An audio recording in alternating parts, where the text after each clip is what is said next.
السلام عليكم ورحمة الله وبركاته.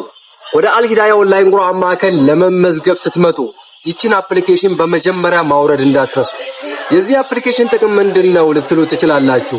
ጥቅሙን ስልካችንን ሴቭ አድርጋችሁ ቁርአን እናንተ ጋር ተመዝግቤ በኦንላይን መማር ፈልጋለሁ ብላችሁ ቴክስት ስታደርጉልን እኛ ደግሞ ይህ አፕሊኬሽን ለምን እንደሚጠቅም እንዴት መግባት እንዳለባችሁ እንዴት መውጣት እንዳለባችሁ እኛው ራሳችን እናሰለጥናችኋለን። ወሰላሙ አለይኩም ወራህመቱላሂ ወበረካቱ።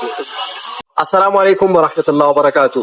ወደ አልሂዳያ ኦንላይን ቁርአን ማዕከል ለመመዝገብ ስትመጡ ይቺን አፕሊኬሽን በመጀመሪያ ማውረድ እንዳትረሱ። የዚህ አፕሊኬሽን ጥቅም ምንድነው ልትሉ ትችላላችሁ። ጥቅሙን ስልካችንን ሴቭ አድርጋችሁ ቁርአን እናንተ ጋር ተመዝግቤ በኦንላይን መማር ፈልጋለሁ ብላችሁ ቴክስት ስታደርጉልን እኛ ደግሞ ይህ አፕሊኬሽን ለምን እንደሚጠቅም እንዴት መግባት እንዳለባችሁ እንዴት መውጣት እንዳለባችሁ እኛው ራሳችን እናሰለጥናችኋለን። ወሰላሙ አለይኩም ወራህመቱላሂ ወበረካቱ።